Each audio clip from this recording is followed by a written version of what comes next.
রাজকুমারী চন্দ্রলেখার শারীরিক সৌন্দর্যের চেয়েও তার অদম্য স্বভাব তাকে আলাদা করে তুলেছিল। সে কারো কথা মানত না, কারো সামনে নতি স্বীকার করত না। ধনুকবাণ দিয়ে সে এমন নিখুঁত লক্ষ্যভেদ করত যে শত্রুরা তার নাম শুনলেই কেঁপে উঠত। কিন্তু তার এই জেদি স্বভাব রাজা চন্দ্রসেনের জন্য উদ্বেগের কারণ হয়ে দাঁড়িয়েছিল। রাজা চন্দ্রসেনের একমাত্র ইচ্ছা ছিল তার মেয়ের বিয়ে হোক। তিনি চাইতেন যে কোনো যোগ্য পাত্র চন্দ্রলেখার হাত ধরুক, যে শুধু তার সৌন্দর্যের মর্যাদা দেবে তাই নয়, তার জেদি স্বভাবকেও সামলাতে পারবে। কিন্তু চন্দ্রলেখা কোনো সাধারণ রাজকন্যা ছিল না। সে তার স্বয়ংবরের জন্য এমন এক শর্ত রেখেছিল যা শুনে বড় বড় যোদ্ধারাও ঘামতে শুরু করত। স্বয়ংবরের দিন এলো।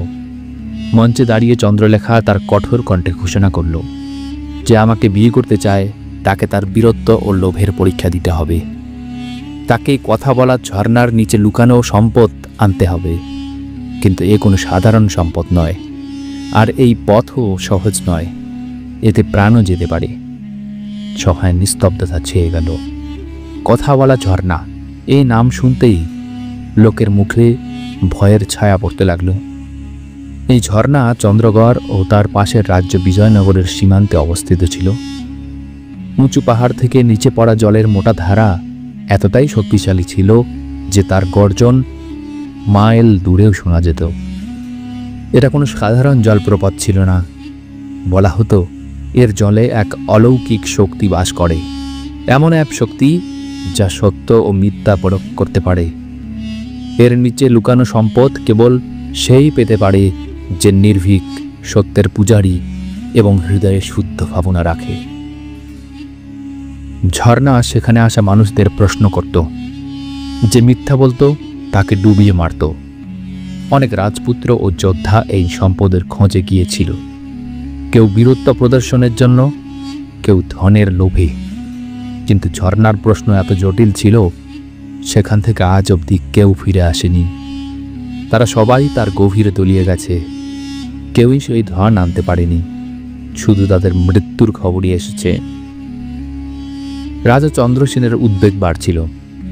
তার মেয়ের এই জেবি শর্ত এখন রাজ্যের প্রতিষ্ঠার ওপর প্রশ্ন হয়ে দাঁড়িয়েছিল। তিনি বহুবার চন্দ্রলেখাকে বোঝানোর চেষ্টা করেছিলেন, এই শর্ত খুব কঠিন। কেউ হয়তো তোমার যোগ্য হতে পারে, কিন্তু এই সম্পদ আনা তার সাধ্যের বাইরে হতে পারে। কিন্তু চন্দ্রলেখা তার সিদ্ধান্তে অটল ছিল। সে হেসে বলতো, বাবা, যদি কেউ আমার যোগ্য হয় তবে সে এই শর্ত পূরণ করবে, আর যদি না পারে তবে সে আমার সঙ্গে থাকার যোগ্যই নয়। এদিকে বিজয়নগরের সম্রাট বিক্রমাদিত্যের খ্যাতি চারিদিকে ছড়িয়ে পড়েছিল। একদিন তিনি তার সাদা ঘোড়ায় চড়ে জঙ্গলে শিকারে বের হলেন। শিকার করতে করতে তিনি এত দূর চলে গেলেন, চন্দ্রগড়ের সীমান্তের কাছে পৌঁছে গেলেন। সেখানে তার সঙ্গে চন্দ্রলেখার দেখা হলো। চন্দ্রলেখা তাকে দেখেই কঠোর স্বরে জিজ্ঞাসা করল, তুমি কে? আমার রাজ্যের সীমানায় ঢুকে পড়েছ? বিক্রমাদিত্য শান্তভাবে নিজের পরিচয় দিলেন, আমি বিজয়নগরের সম্রাট বিক্রমাদিত্য। শিকারের জন্য এসেছিলাম, আর অজান্তেই আপনার সীমানায় ঢুকে পড়েছি। চন্দ্রলেখা তার দিকে তাকালো।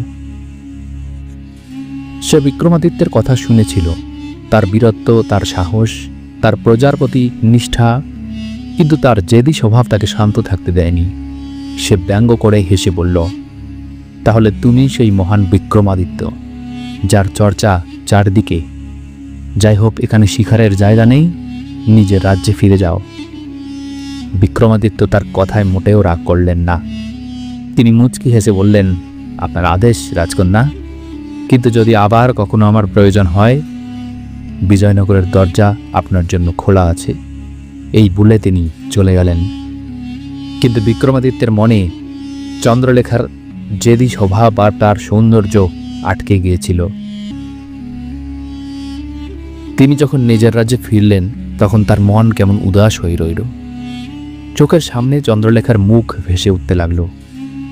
এদিকে এই দেখার খবর যখন রাজা চন্দ্রসেনের কাছে পৌঁছালো, তখন তার মনে একটা আশা জাগল। তিনি ভাবলেন, হয়তো বিক্রমাদিত্যই সেই যোদ্ধা যিনি তার মেয়ের শর্ত পূরণ করতে পারবেন। তিনি তৎক্ষণাৎ একজন দূত বিজয়নগরে পাঠালেন এবং বিক্রমাদিত্যকে তার প্রাসাদে আমন্ত্রণ জানালেন। বিক্রমাদিত্যের মুখ উজ্জ্বল হয়ে উঠল। তিনি ভাবলেন, আবারও রাজকন্যার সঙ্গে দেখা হবে। চন্দ্রগড়ে পৌঁছালে রাজা তার জমকালো স্বাগত জানালেন। স্বাগতের পর রাজা তাকে একান্তে ডেকে বললেন, সম্রাট বিক্রমাদিত্য, আপনার বীরত্ব ও বুদ্ধির খ্যাতি আমাদের কাছে পৌঁছেছে। আমি চাই আপনি আমার মেয়ে চন্দ্রলেখাকে বিয়ে করুন, কিন্তু তার জন্য আপনাকে তার শর্ত পূরণ করতে হবে। কথা বলা ঝর্ণা থেকে সম্পদ নিয়ে আসতে হবে। বিক্রমাদিত্য এই কথা শুনে একটা গভীর নিঃশ্বাস ফেললেন। তিনি কথা বলা ঝর্ণার গল্প শুনেছিলেন, তার রহস্যময় শক্তি, তার জটিল প্রশ্ন আর তার গভীরে হারিয়ে যাওয়া যোদ্ধাদের হার। কিন্তু তার মনে এক নতুন আগুন জ্বলে উঠল। এ শুধু সম্পদের খোঁজ নয়, এটি একটি চ্যালেঞ্জ ছিল যা তার সাহস ও প্রেমের পরীক্ষা নেবে। তিনি রাজাকে বললেন, আমি আপনার কথার সম্মান করি, আমি এই শর্ত পূরণের চেষ্টা করব। যখন এই কথা চন্দ্রলেখার কানে পৌঁছল, তখন সে জোরে হেসে উঠল। সে বিক্রমাদিত্যকে তার সামনে ডেকে ব্যঙ্গ করে বলল, তাহলে আপনিই সেই মহান যোদ্ধা যিনি আমার শর্ত পূরণ করতে এসেছেন। শুনুন, এমন কেউ জন্মায়নি যে এই সম্পদ আনতে পারে। আপনিও সেই বোকাদের মতো প্রাণ হারিয়ে ফিরিয়েন। আমার পিতার যে স্বপ্ন তা ভুলে যান। তার চোখে চ্যালেঞ্জ ছিল, তার কথায় তীক্ষ্ণতা। বিক্রমাদিত্য তার কথা শুনলেন, কিন্তু তার মুখে সেই শান্ত হাসি ছিল। তিনি বললেন, রাজকন্যা, আপনার শর্ত আমি চ্যালেঞ্জ হিসেবে গ্রহণ করছি। এই সম্পদ আনা আমার জন্য শুধু একটি পরীক্ষা নয়, আপনার বিশ্বাস জয় করার সুযোগ। আমি কাল সূর্যোদয়ের সঙ্গে রওনা হব। এই বলে তিনি চলে গেলেন। আর চন্দ্রলেখার মনে এক অদ্ভুত অস্থিরতা ছড়িয়ে পড়ল। সে ভাবতে লাগলো, সত্যি কি এই লোক এটা পূরণ করতে পারবে, না এও বাকিদের মতো হেরে যাবে।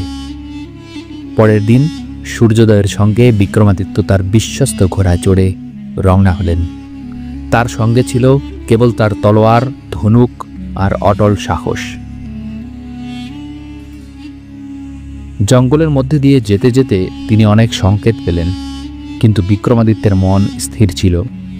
তার চোখে চন্দ্রলেখার সেই ব্যঙ্গময় মুখ ভাসছিল, আর হৃদয়ে একটি সংকল্প ছিল যে তিনি এই চ্যালেঞ্জ জয় করবেন। একটি হরিণ তার সামনে দিয়ে দ্রুত দৌড়ে গেল, যেন তাকে থামাতে চায়। তারপর পথে এক বৃদ্ধ সাধু দেখা দিলেন, যিনি কাপা গলায় বললেন, ওখানে যেও না। ওই ঝর্ণা সত্যের কষ্টিপাথর, আর সত্য সবসময় সহজ নয়। অনেক বীর তার গভীরে তলিয়ে গেছে। বিক্রমাদিত্য হাত জোর করে বললেন, আমি সত্যকে ভয় করি না। যদি এটা আমার পরীক্ষা হয়, তবে আমি তা গ্রহণ করছি। অনেক ঘন্টার যাত্রার পর তিনি কথা বলা ঝর্ণার কাছে পৌঁছলেন। পাহাড়ের চূড়া থেকে নিচে পড়া জল এতটাই স্বচ্ছ ছিল যে তাতে নীল আকাশ ও সবুজ জঙ্গলের প্রতিবিম্ব স্পষ্ট দেখা যাচ্ছিল। কিন্তু তার ধারায় এক গভীর গুঞ্জন ছিল, যেন কোনো প্রাচীন আত্মা তাতে বাস করে। বিক্রমাদিত্য তার ঘোড়াকে গাছে বেঁধে ধীরে ধীরে ঝর্ণার দিকে এগিয়ে গেলেন। তিনি সামনে দাঁড়াতেই ঝর্ণা থেকে এক গভীর কণ্ঠ ভেসে এলো, রাজা, তুমি কি সত্যি এই ধনের যোগ্য? এই কণ্ঠ এতটাই শক্তিশালী ছিল যে পাশের পাথরগুলো কেঁপে উঠল।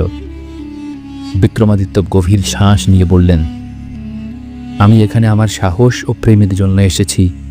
আমার উদ্দেশ্য রাজকন্যা চন্দ্রলেখার বিশ্বাস জয় করা। ঝর্ণা প্রথম প্রশ্ন করল, তুমি কি এই সম্পদ তোমার রাজ্যকে সমৃদ্ধ করার জন্য নেবে, নাকি শুধু রাজকন্যার প্রেম পাওয়ার জন্য? বিক্রমাদিত্য দ্বিধাহীনভাবে বলল, আমার রাজ্য ইতিমধ্যেই সমৃদ্ধ। আমার ধনের প্রয়োজন নেই, প্রেম ও সম্মানের প্রয়োজন। ঝর্ণা কিছুক্ষণ নীরব রইল। তারপর দ্বিতীয় প্রশ্ন করল, যদি তুমি এই সম্পদ না পাও, তবুও কি তুমি রাজকন্যাকে ভালোবাসবে?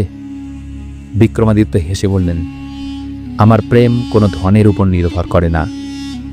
এটা আমার পরীক্ষা ছিল, তাই আমি এটি স্বীকার করেছি।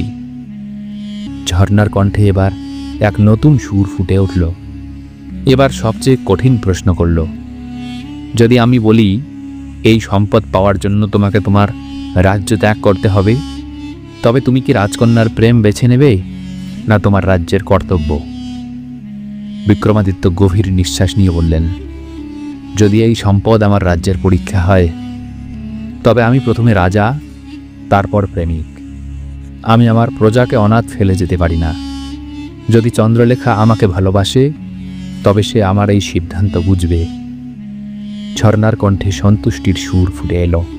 সে বলল, সত্যি তুমি এই ধনের প্রকৃত হকদার। তুমি সত্য, প্রেম ও কর্তব্য বেছে নিয়েছ।